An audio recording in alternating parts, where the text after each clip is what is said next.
Pakistan. It's been in the headlines, right? All this stuff about political turmoil and the economy tanking. Yeah. Well, today, we're going deeper than just, those headlines to get at the heart of what's going on. Yeah. The politics, the economics, the social unrest.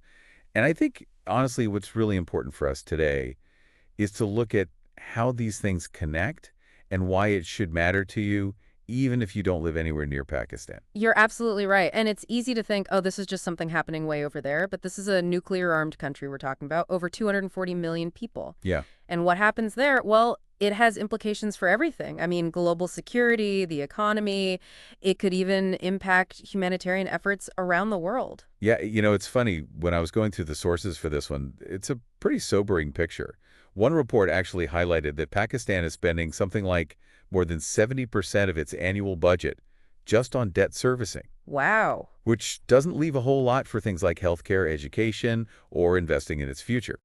That's right. They're in a deep, deep hole financially. I mean, we're talking billions owed to the IMF, China, other countries. Yeah. This is a classic example of what economists call a balance of payments crisis. Uh-huh. Basically, they're spending way more on imports than they're earning from exports. Okay, so for those of us who don't spend all day, thinking about economics, can you break down what that actually means for people? I mean, what does a balance of payments crisis look like in Pakistan? Well, imagine that you're constantly struggling to make ends meet. Yeah. Prices for just basic things, necessities like food and fuel, they're going through the roof. Why? Because the Pakistani rupee has just plummeted in value. I mean, it's worth way less than it used to be.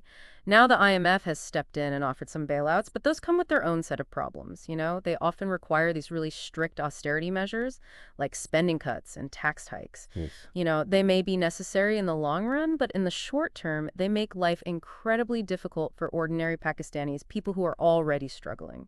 Yeah, so we're talking people losing their jobs, having to skip meals, just facing this constant uncertainty about what tomorrow's going to look like. Yeah, and that kind of economic hardship, that directly feeds into the social unrest that we're seeing. I mean, our sources describe these frequent protests, clashes between different political groups. There's this underlying tension, this trust that the government can actually handle this. It's interesting because you can't ignore the political drama either. I mean, it's like something out of a movie, a political thriller or something. Let's start with the ousting of former Prime Minister Imran Khan last April. I mean, he was removed in a no-confidence vote, but he's claimed there were all these other things going on. Khan was incredibly popular, especially among young people. He's a former cricket star.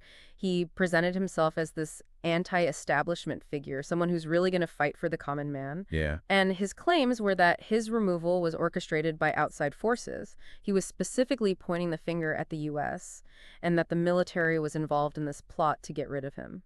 I mean, whether or not those claims are true is definitely debatable, but it definitely made a lot of people in Pakistan nervous and I think eroded any trust that was left in the government. Exactly. It also highlights just how powerful the military is in Pakistani politics. It's always been a source of tension. I mean, they have a long history of intervening. Right. Even when they're not directly in control, they're still influencing things behind the scenes. It's like this whole web of intrigue, economic troubles, and just unrest. And all of this is happening while there are serious concerns about security in the region. Yeah, you can't forget about that. Pakistan has been fighting against these militant groups for years now, especially in areas like Khyber Pakhtunkhwa and Balochistan.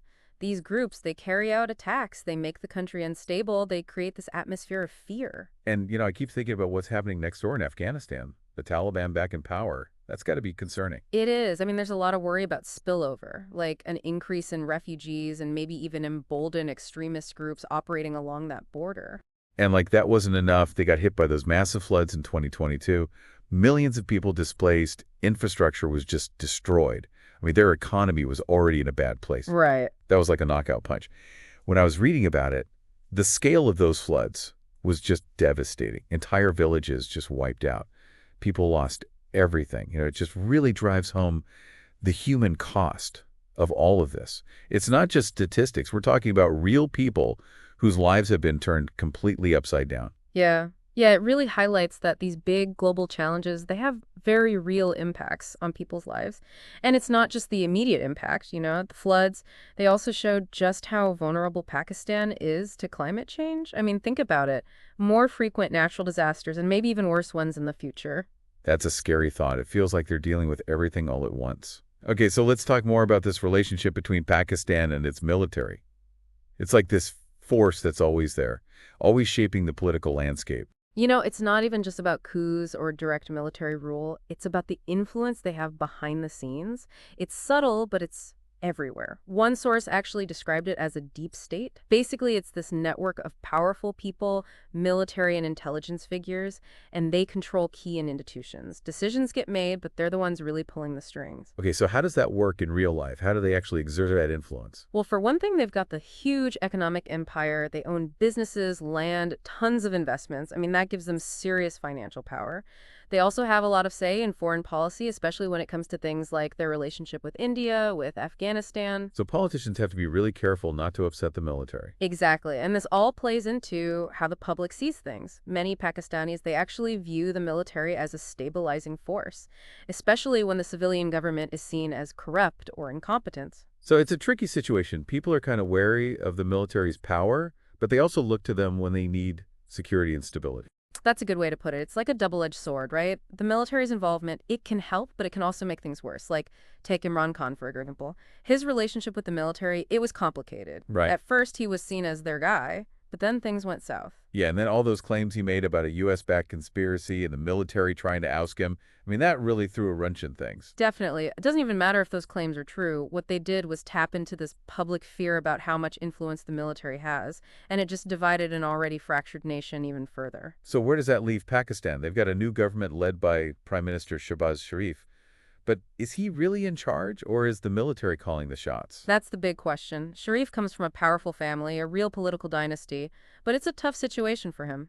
He needs to show that the civilians are in control, but he can't make the military angry. It's like he's walking on eggshells, and meanwhile the economy is just imploding. Right. The new government has been doing everything it can to get loans, trying to stabilize the economy, but it's an uphill battle. They've been talking to the IMF about another bailout, but those always come with strings attached. So what are the good and bad things about going back to the IMF? What else could they even do at this point? Well, a bailout could give them some breathing room, at least in the short term. It would give them money to boost their foreign reserves, maybe stabilize the rupee. But the IMF usually makes them do things in return, austerity measures, like cutting spending and raising taxes. Which, like we said before, can really hurt the people who are already struggling the most. Yeah, and that's why it's super important that the government communicates with people, explain why these things have to happen, and make sure that everyone is sharing the burden fairly. They also need to think about other ways to recover economically, like attracting foreign investment, getting those exports up, diversifying their economy so they're not so reliant on imports. So it's not just about getting a quick fix, it's about making real changes to fix the problems that are causing all this trouble. But those changes, they're not always popular, at least not in the short term. You got it. It takes strong leadership, a plan for the long term, and the ability to convince people that making sacrifices now will lead to a better future. And it's not all about domestic policies either. Pakistan needs help from the rest of the world, too. We talked about the IMF, but what about other countries? Who's helping Pakistan out during this crisis? Historically, the U.S. has been a big player, but things haven't been great between them lately. There was a lot of tension over the war in Afghanistan. Uh-huh. The U.S. thought Pakistan was supporting the Taliban. Yeah, the U.S. was accusing Pakistan of hiding terrorists. I remember that. They even cut off aid. Exactly. And then there's China. They've become a much more important partner. They've invested a lot in those infrastructure projects, that China-Pakistan Economic Corridor, or CPEC. CPEC, that's been controversial, right? People say it's just a way for China to trap Pakistan in debt so they can control them. Yeah, that's a legitimate concern. One report we saw estimated that Pakistan could owe China over $40 billion because of CPEC. And there's not a lot of transparency. Some people are wondering if these deals actually help the people of Pakistan or if it's just benefiting China. So Pakistan's kind of stuck between the U.S. and China, two of the most powerful countries in the world who don't always see eye to eye. Talk about being in a tough spot. Right, and we can't forget about the Gulf states either. Saudi Arabia, the UAE, they've also been giving Pakistan a lot of money. It sounds like Pakistan needs all the friends it can get right now. But they also need to be smart about who they partner with. Make sure the deals they make will benefit them in the future. Absolutely. They need investments that create jobs, help the economy grow in a sustainable way, and actually make life better for regular Pakistanis. Okay, so we've got all these things happening. Political instability, economic crisis, security concerns, complex geopolitical relationships. And then you add in the security situation itself. Right, they've been fighting these militant groups for years, and the Taliban being back in power in Afghanistan, that just makes everything more complicated. There's this real fear that Afghanistan could turn back into a safe haven for terrorists that would destabilize the whole region. They're fighting on so many fronts: poverty, political instability, terrorism, And all these problems, they're connected, right? What happens with one can affect all the others. It's a vicious cycle, really tough to break out of. But even with all of that, there's still hope. Pakistan has a young, resilient population, a strategic location, and a lot of untapped potential. But to reach that potential, they need strong leadership, smart policies, and commitment from both the people and the international community. So what needs to happen for Pakistan to turn things around and create a better future? Where do they even start? Like we've been saying, it's a complex challenge. It needs a solution that addresses everything. Politically, they need to commit to democracy, transparency, and accountability. Strengthen institutions, fight corruption, and make sure all political parties have a fair chance. But that's going to take real effort from the people in power. They need to put aside their own ambitions and focus on what's best for the country. That's easy to say, but harder to do, especially when the system seems to reward people who are only looking out for themselves. You're right, it's a big ask. But it's not impossible. We've seen other countries pull through similar situations when their leaders decide to work together instead of fighting each other. It requires a different way of thinking, a realization that everyone benefits when the country as a whole is successful. What about the economy? What can they actually do to fix it and get back on track? First things first, they got to deal with that balance of payments crisis. That means increasing exports, attracting foreign investment, and making their economy more diverse so they're not so dependent on imports. They need to create an environment where businesses can thrive and create jobs. Again, easier said than done. They've got so much debt, energy shortages, and the security situation is unpredictable. It's tough to convince people to invest when there's that much risk. True. But there are opportunities too. Pakistan has a young and growing population. It's in a strategic location, and it has a lot of resources that haven't been tapped into yet. If they can solve those challenges and create stability, there's no reason why they can't attract investment. So it's about making it easier to do business, investing in infrastructure, and developing the workforce. But those things take time, and Pakistan needs help now. They can't just wait for those long-term solutions to work. That's where the international community comes in. Partnerships with countries like the US, China, and the Gulf states are really important. But these partnerships need to be based on respect and shared goals, not just deals that benefit one side more than the other. It's not just about giving them money either. It's about sharing knowledge, providing technical support, and helping Pakistan develop its own capacity, giving them the tools and resources to help themselves. Exactly. It's about giving Pakistanis the power to solve their own problems and build a future for themselves. It's not about charity, it's about partnership. We can't forget about the social side of this either. Millions of people are hurting. We can't just talk about the economy and politics and ignore the human cost. Absolutely. Addressing poverty, inequality, and making sure people have access to things like healthcare and education, those have to be top priorities. Because in the end, a country is only as strong as its people. Investing in people is not just the right thing to do, it's the smart thing to do. So we've explored this really complex web of challenges that Pakistan's facing. It can feel overwhelming, but I also see the potential for real change. What I find really interesting is that if Pakistan is successful, it could be an example for other countries facing similar problems. If they can show that it's possible to overcome political divisions, economic hardship, and security threats by working together and using smart policies, it could inspire others to do the same. It could be a source of hope in a world that often feels so negative and divided. It's a reminder that even when things seem impossible, there's always a chance for positive change. But that change requires courage, vision, and a willingness to work together, both within Pakistan and with the support of the international community. And it requires us, as informed citizens, to stay engaged, ask tough questions, and hold our leaders accountable for finding solutions. Because what happens in Pakistan doesn't stay in Pakistan. It affects all of us, maybe in ways we don't even realize. So as we finish this deep dive into the Pakistan crisis, I'm left with a sense of cautious optimism. The challenges are huge, but so is the potential for change. And in the end, it's up to the Pakistani people, with the support of the world, to decide their own future. We've given you the information. Now it's up to you to keep learning, stay curious, and engage with the world around you. Think about this. If Pakistan can get through this, what lessons could other regions facing similar issues learn from them? The answers might surprise you. Keep exploring, stay curious, and remember that trying to understand the world is a journey that never ends. Yeah, it's tough, right? Because on the one hand, you see the military stepping in when things are chaotic, when the government's falling apart, and they do offer that sense of security. But then their influence behind the scenes, all the economic power they have, well, that could really make it hard to build a strong democracy. Real reform, the kind that lasts. That's tough when you've got that kind of influence hanging over you. Yeah, it's this strange contradiction. They're seen as both the cause of the problems and the potential solution. And that makes figuring out this whole crisis even more difficult. So how do we untangle all of this? What needs to happen for Pakistan to get out of this mess? Where do they even begin? Well, like we've been talking about, it's not just one thing. It needs a plan that addresses everything. Politically, there needs to be a genuine commitment to democracy, transparency, accountability. That means making institutions stronger, tackling corruption, and making sure all the political parties have a fair shot. Realistically, though, that's going to require a lot of willpower from the politicians themselves. They need to put their own ambitions aside and really focus on what's best for the country. Easier said than done, right? Especially when the system seems to reward people who are just looking out for themselves. You're not wrong, it's a tough challenge. But it's not impossible. We've seen other countries come back from similar situations when their leaders choose unity over division. It's a change in mindset, a realization that everyone wins when the country as a whole succeeds.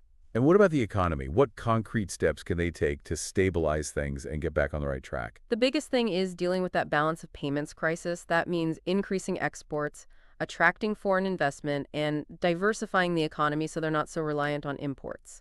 They need to create a climate where businesses can thrive and create jobs. That's a tall order, don't you think? Especially with all the debt they have, the energy shortages, and the security situation being so volatile. It's hard to get investors when there's that much uncertainty and risk. No doubt about it. But there are some bright spots too. Pakistan has a young and growing population. It's in a strategic location, and it has a lot of untapped resources.